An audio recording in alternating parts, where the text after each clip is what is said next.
नमस्कार, मैं शंभू कुमार सिंह और आप देख रहे हैं नेशनल दस्तक। ये दो तस्वीरें देखिए। एक तस्वीर है दिल्ली यूनिवर्सिटी के हिंदू कॉलेज के प्रोफेसर रतन लाल की और दूसरी तस्वीरें हैं लखनऊ विश्वविद्यालय के प्रोफेसर रविकांत जी की। ये दोनों प्रोफेसर हैं और दोनों पर अभी जो सवर्ण संघी हैं, जो सवर्ण गुंडे हैं, वो उनको परेशान कर रहे हैं, उन पर हमला हो रहा है, उन पर मारपीट हो रहा है। प्रोफेसर रतन लाल के बारे में खबर है कि उन पर एफआईआर दर्ज करा दिया गया है क्योंकि उन्होंने एक ट्वीट किया था भगवान शिव को लेकर। उसके बाद उसी ज्ञान वापी मस्जिद को लेकर एक और अपनी बात रखी थी। ये प्रोफेसर हैं रविकांत जी, उन पर हमला हुआ है सिक्योरिटी के सामने। अब सवाल है कि जब आपके दो प्रोफेसर सुरक्षित नहीं हैं तो आपके गरीब, मजदूर, लाचार, बेबस लोग कितने सुरक्षित होंगे? सोचिए, इस देश में एससी, एसटी, ओबीसी, माइनॉरिटी का जज सुरक्षित नहीं है। जस्टिस कर्णन को किसने जेल में डाला? आप सोचिए, इस देश में 131 एससी एसटी के सांसद हैं, 100 से ज्यादा ओबीसी के सांसद हैं। आपको बढ़िया मंत्रालय नहीं दिया जाता, आप अपनी बात नहीं रख सकते हैं। तो सोचिए, आप दोयम दर्जे के नागरिक हैं इस देश में। आखिर इसका सॉल्यूशन क्या है? सॉल्यूशन है संविधान को बचाना। डेमोक्रेटिक तरीके से इनके साथ खड़ा होना पड़ेगा। प्रोफेसर रतन लाल के 20 साल के बेटे को धमकी दी जा रही है। रोहित वेमुला को मार दिया गया, हम सब देखते रहें। पायल तडवी को मार दिया गया, हम सब देखते रहें। डेल्टा मेघवाल को मार दिया गया, हम सब देखते रहें। इसी तरह से आज रतन लाल जी पर खतरा है, आज रविकांत जी पर खतरा है और हमारे पास टीवी और अखबार नहीं। आप सोचिए, इस देश में वो लोग जो आज मुसलमानों से हिसाब मांग रहे हैं, उनसे हिसाब जब रतन लाल और रविकांत जी मांग रहे हैं कि कौन लोग थे जो ओबीसी, जो आज ओबीसी है, जिसको वो शूद्र कहता था। शिवाजी महाराज पर किसने खंजर चलाया? वो किस जाति का था? इस देश में सम्राट अशोक को किसने नेस्तनाबूद किया? वो कौन लोग थे? नालंदा, तक्षशिला, विक्रमशिला को किन लोगों ने जलाया? उन लोगों से भी हिसाब मांगना पड़ेगा। कौन लोग हैं जो आपके आरक्षण का विरोध कर रहे हैं? कौन लोग हैं जो आपको बिजनेसमैन नहीं बनने दे रहे हैं? इसका भी हिसाब मांगना पड़ेगा। और यही काम रविकांत जी और प्रोफेसर रतन लाल जैसे लोग करते हैं, शंभू कुमार सिंह जैसे लोग करते हैं। तो ये आपको पाठ, मर्यादा का पाठ पढ़ाते हैं। जो आपकी बहन बेटियों का कभी सम्मान नहीं कर पाया, जो बहु जुठाई पढ़ता थी, आप मूंछ नहीं रख सकते थे, जो बाबा साहब की मूर्तियां तोड़ देते हैं। क्यों? क्योंकि बाबा साहब ने संविधान में ओबीसी को अधिकार दिया, आदिवासियों को अधिकार दिया, महिलाओं को अधिकार दिया। वो सोचिए, वो कौन लोग हैं जो कबीर का सम्मान नहीं करते हैं? वो कौन लोग हैं जो संत शिरोमणि रविदास महाराज का सम्मान नहीं करते हैं? वो कौन लोग हैं जो बुद्ध का सम्मान नहीं करते हैं? वो कौन लोग हैं जिन्होंने जगदेव बाबू को घसीट के मार दिया? वो कौन लोग हैं जो पेरियार से नफरत करते हैं? वो कौन लोग हैं जो पेरियार ललित सिंह यादव से नफरत करते हैं? वो कौन लोग हैं जो रामस्वरूप वर्मा से नफरत करते हैं, सोनेलाल पटेल से नफरत करते हैं, जगदेव प्रसाद से नफरत करते हैं, लालू यादव से नफरत करते हैं, मायावती जी से नफरत करते हैं, जो इस देश की बहुसंख्यक आबादी से नफरत करता है? वही लोग आज रतन लाल पर शिकंजा कस रहे हैं क्योंकि उनका मीडिया है, उनका जुडिशियरी है, उनका ब्यूरोक्रेसी है, उनका कॉलेज यूनिवर्सिटी है, उनका तमाम व्यापार है, संसाधन है। लेकिन हमारे पास संविधान है, हमारे पास हमारी ताकत है, हमारी एकजुटता है। आपका विधायक जिग्नेश मेवानी जेल में डाल दिया जाता है।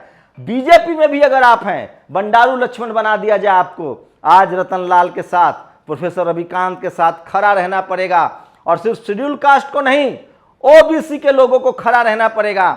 नहीं तो लालू यादव जेल में है, चंदौली में आपकी बहन बेटी को मारा गया, आप नहीं बोलेंगे तो अगली बारी आपकी है। इनके पेट में दर्द उठ रहा है, जो इस देश से संविधान खत्म करना चाहते हैं, जो इस देश में मनुस्मृति लागू करना चाहते हैं, जो चाहते हैं कि शूद्रों और अछूतों को, ओबीसी, एससी, एसटी को पढ़ने का अधिकार न मिले। वो जानबूझकर मुसलमानों से आपको लड़ा रहे हैं। उनकी कोशिश है कि उनकी लड़ाई मस्जिद मंदिर की नहीं है, उनकी लड़ाई है 27% रिजर्वेशन कैसे खत्म हो। उनकी लड़ाई है कि आप college, university, media, judiciary, bureaucracy, business में क्यों जा रहे हैं। वो चाहते हैं कि पूरी दुनिया में वो रहें, वो पूरी दुनिया में अपनी बात कहें, वो मुसलमानों से हिसाब मांगे। लेकिन प्रोफेसर रतन लाल और रविकांत जी जैसे लोग अपने साथ हुए अन्याय का हिसाब न मांगे, इसलिए वो आपको डरा रहे हैं और ये खबरें नहीं पहुंच पा रही है क्योंकि आपके पास न टीवी है न अखबार है। मैं इसलिए कह रहा हूं इस देश के बहुजन समाज को एक साथ खड़ा होना पड़ेगा संविधान बचाने के लिए। उनके बेटे को धमकी दी जा रही है। आप सोचिए, अगर रतन लाल से आपको आपत्ति है तो इस देश में कॉन्स्टिट्यूशन है, संविधान है, आप केस दायर कीजिए।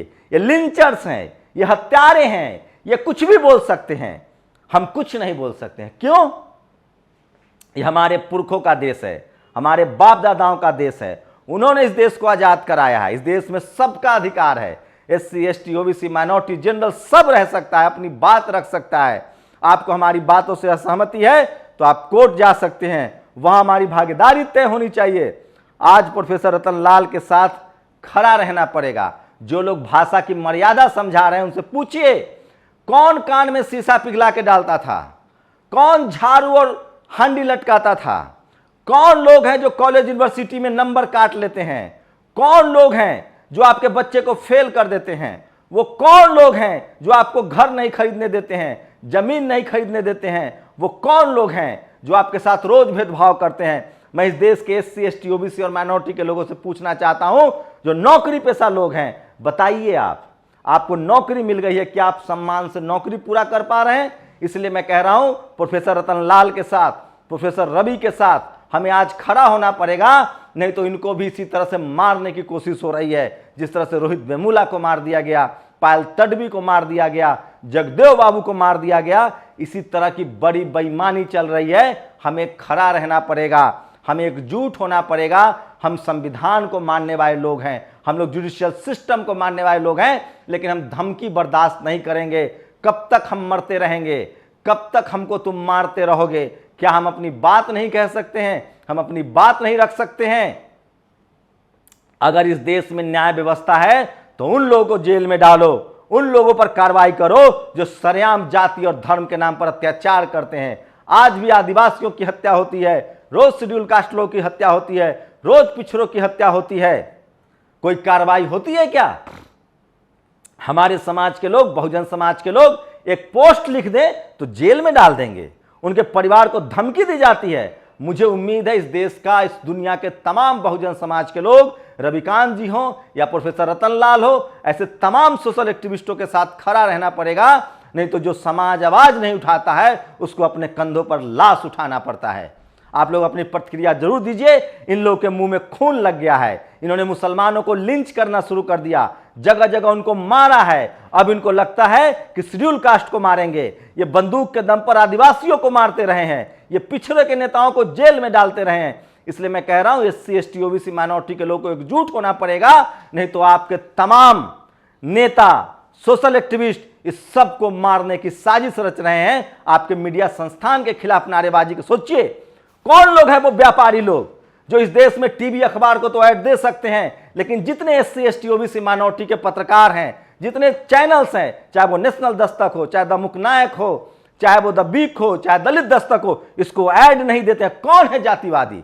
हम तुम्हारा सामान नहीं खरीदते हैं, हम मैगी नहीं खरीदते हैं, हम तुम्हारा साबुन नहीं खरीदते हैं, हम तुम्हारा तेल नहीं खरीदते हैं, हम तुम्हारी दवाई नहीं खरीदते हैं, लेकिन तुम ऐड नहीं देते हो क्योंकि तुम्हारी जाति को हमारी विचारधारा सूट नहीं करती है। इसलिए अभी कैंपेन चलाना होगा कि इस देश की जितनी बड़ी कंपनियां हैं, अगर SC ST OBC माइनॉरिटी के चैनलों को, उनके सोशल मीडिया को, उनके अखबारों को, उनके टीवी को अगर ये लोग ऐड नहीं देंगे तो हम इनका बहिष्कार करेंगे। ये इनको देना पड़ेगा, भागीदारी हमारी देनी पड़ेगी।